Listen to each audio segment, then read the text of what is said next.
अस्सलाम वालेकुम। आज के लेक्चर में हम डेटाबेस चैप्टर 8 रिलेशनल मॉडल का पार्ट 8 कंप्लीट करेंगे और इसमें आज हमारा टॉपिक है यूनरी ऑपरेटर का पार्ट 2 प्रोजेक्शन ऑपरेटर। इसको हम डिटेल में देखेंगे कि प्रोजेक्शन ऑपरेटर है क्या हमारे पास और उसकी कुछ एग्जांपल्स को डिस्कस करेंगे।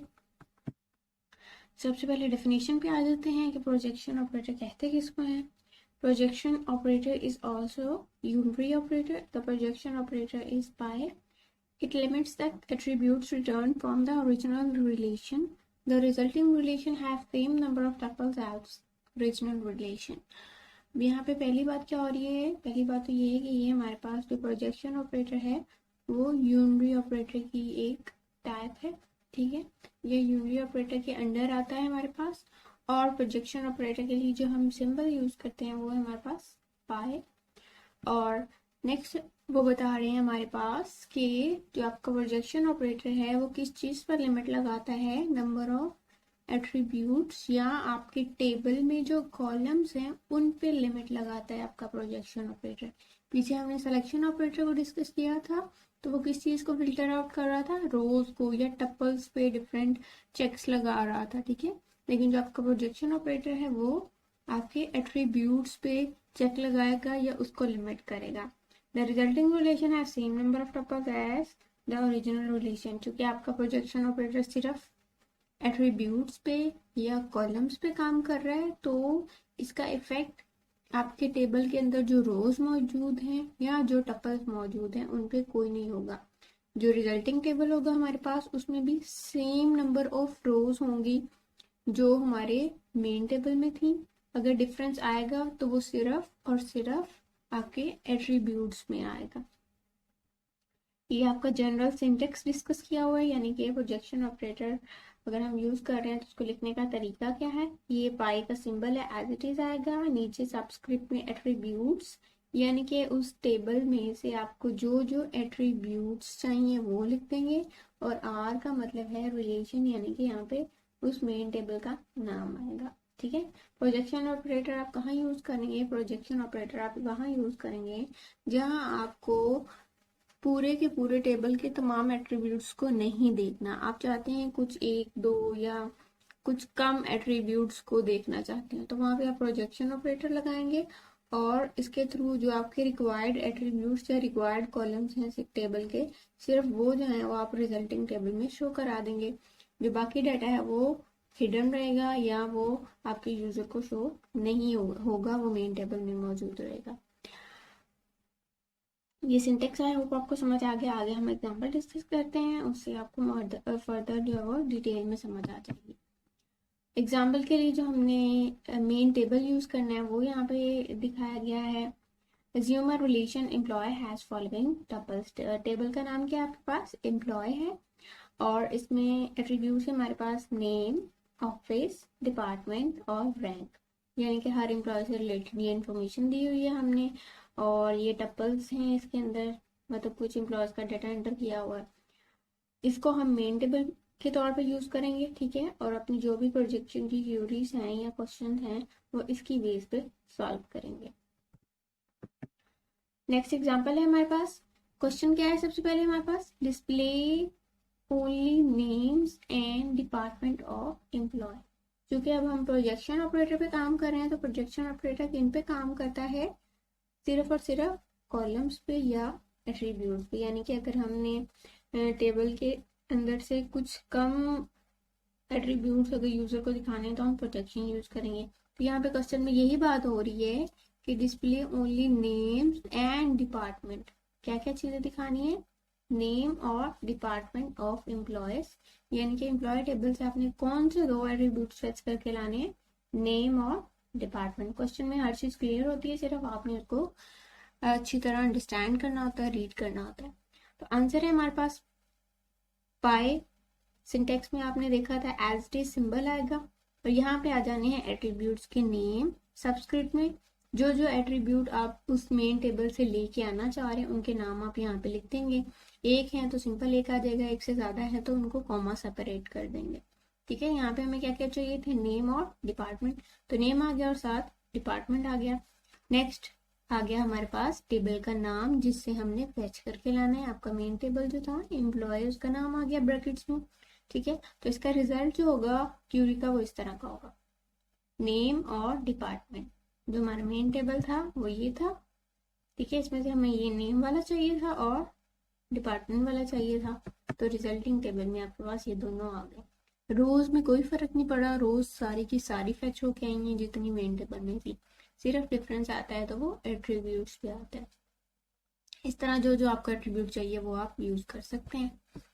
नेक्स्ट हमारे पास एग्जांपल है सिलेक्शन और प्रोजेक्शन अगर हमने कंबाइन यूज करनी है, यानी कि अगर कहीं हमें कोई ऐसा टेबल चाहिए जिसमें हमें अपने एट्रीब्यूट्स पे भी फिल्टर लगाना है, यानी कि एट्रीब्यूट्स भी कम चाहिए मेन टेबल की निस्बत, और रोज पे भी कोई कंडीशन लगाना चाह रहे हैं, तो उस केस में हम सिलेक्शन और प्रोजेक्शन को कंबाइन यूज कर लेंगे। तो यहाँ पे एग्जांपल दिखाई हुई है। The selection and projection operator can be combined to perform both operations. Show the name of all employees working in CS department. ठीक है, अब इसी में उन्होंने बताया होगा कि आपको प्रोजेक्शन के लिए एट्रीब्यूट्स कौन कौन से यूज करने हैं, और इसी में आपको कंडीशन बताई होगी जो आपने सिलेक्शन में यूज करनी है। सबसे पहले देखें, शो द नेम्स, क्या चीज चाहिए, नेम्स, यानी कि हमें एट्रीब्यूट्स का पता चल गया कि हमें कौन सा एट्रीब्यूट चाहिए, नेम वाला एट्रीब्यूट चाहिए। प्रोजेक्शन वाला पार्ट तो हो गया हमारा क्लियर। आगे हमने ढूंढना है सिलेक्शन। सिलेक्शन में हमने कंडीशन कौन सी लगानी है, of all employees working in computer science department, यानी कि उन तमाम एम्प्लॉयज के नाम चाहिए जो सीएस डिपार्टमेंट में काम कर रहे हैं। ठीक है, तो कंडीशन में हमारे पास क्या चीज आ जाएगी, सीएस डिपार्टमेंट, और जो हमने डिस्प्ले कराना है एट्रीब्यूट वो कौन सा है, नेम। ठीक है, सिर्फ नाम दिखाना है। यहाँ पे दो चीजें हैं, दोनों मैंने अलग अलग करके लिख दी हैं। नेम है पहला हमारे पास और दूसरा है कंडीशन का। कंडीशन में हमने ये बताना है कि हमारा जो डिपार्टमेंट है वो सीएस होना चाहिए। अच्छा जी, अब लिखने का तरीका पहले हमारे पास आएगा प्रोजेक्शन। ठीक है, प्रोजेक्शन का सिंबल आ गया और उसके साथ जो जो एट्रीब्यूट्स आपको चाहिए, क्योंकि यहाँ पे एक ही एट्रीब्यूट उन्होंने मांगा है तो हमने उसका नाम लिख दिया नेम। अंदर ब्रैकेट में हम लिखेंगे सिलेक्शन जैसे सिंपल सिलेक्शन हम लिखते थे बिल्कुल वही सिंटैक्स है। ऑपरेटर आ गया सिग्मा, नीचे सबस्क्रिप्ट में हम अपनी कंडीशन लिखते होते थे वो एज इट इज आ गई। यहाँ पे हमारे पास कंडीशन क्या है, डिपार्टमेंट हमारा सीएस होना चाहिए। तो नाम आपने एट्रीब्यूट का वही लिखना है जो टेबल में यूज किया। ये देखते हैं हमारे पास टेबल में डिपार्टमेंट के लिए DEPT ये डिपार्ट का वर्ड यूज किया है, तो इधर भी हमने वही यूज किया। क्या होना चाहिए, सीएस होना चाहिए, क्योंकि ये करेक्टर या स्ट्रिंग है तो इसको इसलिए हमने सिंगल कोटेशन में लिख दिया। और अंदर आ जाएगा आपका टेबल का नाम। अब टेबल का नाम चूंकि दोनों ऑपरेटर एक ही टेबल पे यूज हो रहे हैं तो एम्प्लॉय का नाम हमने एक ही दफा लिख दिया और ब्रैकेट्स होगी हमारी क्लोज। अब इसका जो रिजल्ट आया वो ये है, हमारे पास प्रोजेक्शन लेके आया है हमारे पास नेम वाले एट्रीब्यूट को, और सिलेक्शन ने हमारे पास रोज को फिल्टर किया है कि सिर्फ वो नाम आए हैं जो सीएस डिपार्टमेंट से ताल्लुक रखते हैं। अभी मेन टेबल को देखते हैं हम। ये हमारा डिपार्टमेंट है, इसमें देखें सीएस किसका डिपार्टमेंट बन रहा है, सलीम का सीएस है और दूसरा कौन सा है, बाबर का। तो हमारे पास रिजल्ट में भी क्या आया है, सलीम और बाबर। हमारा रिजल्ट बिल्कुल सही पैच होके आने। इस तरह डिफरेंट सिनेरियोज में आप सिलेक्शन और प्रोजेक्शन को कंबाइन करके यूज कर सकते हैं। नेक्स्ट हमारे पास एक और एग्जांपल है। क्वेश्चन क्या है हमारे पास, show the names and rank of those employees who are not in CS department और लेक्चरर्स।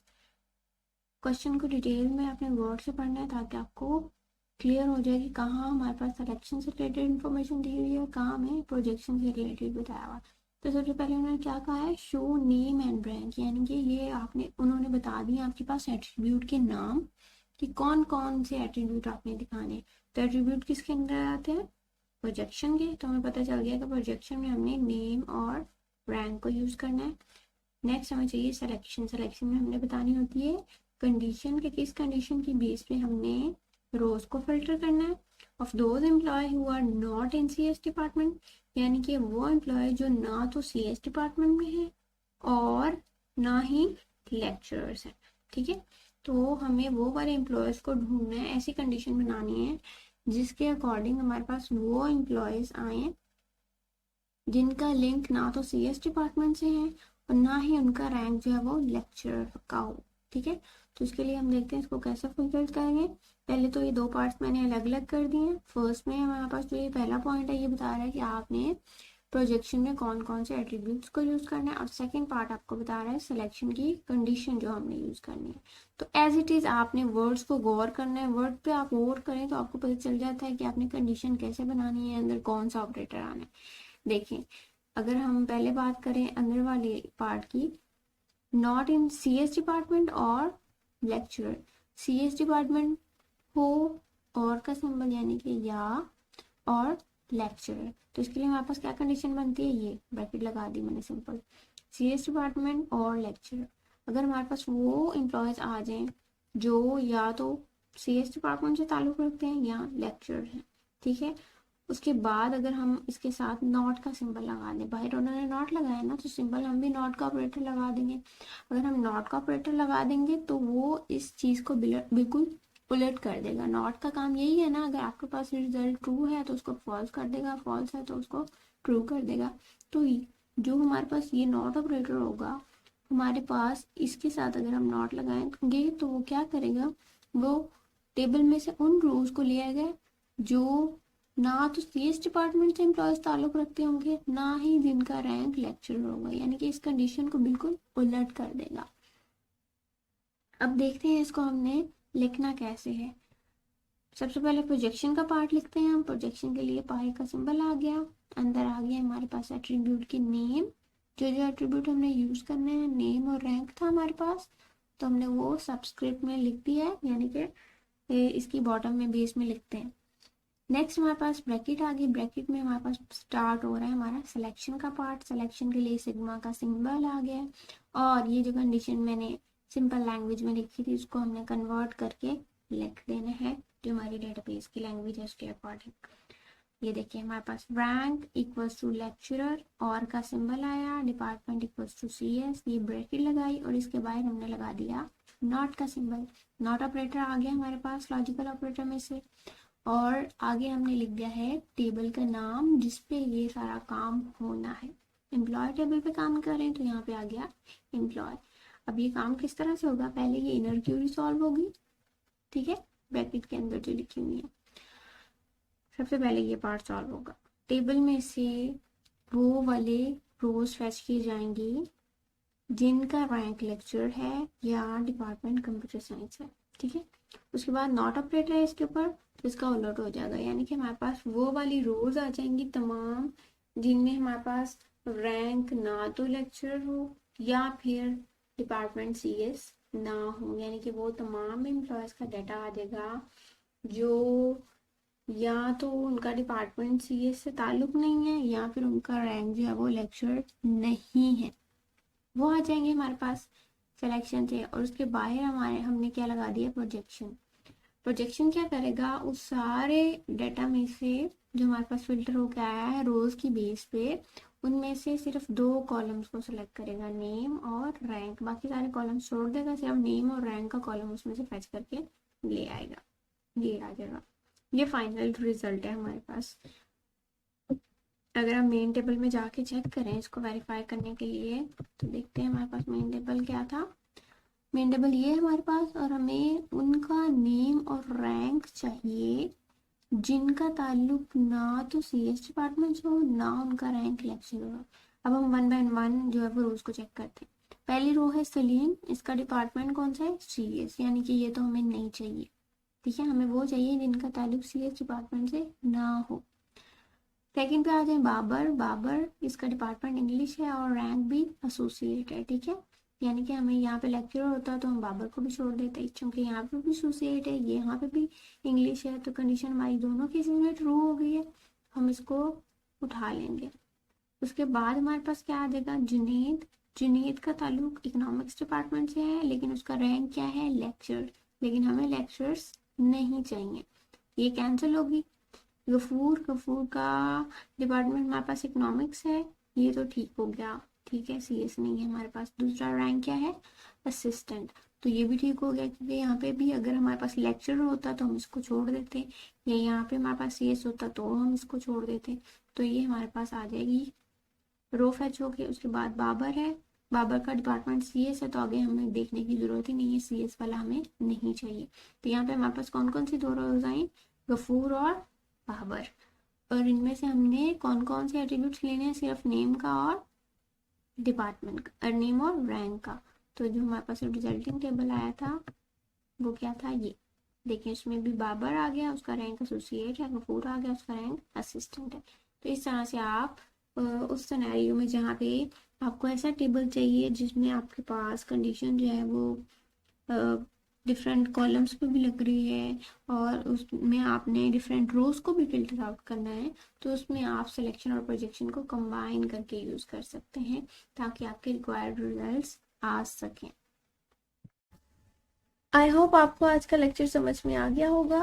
वीडियो को लाइक करें और चैनल को सब्सक्राइब करें। Thank you.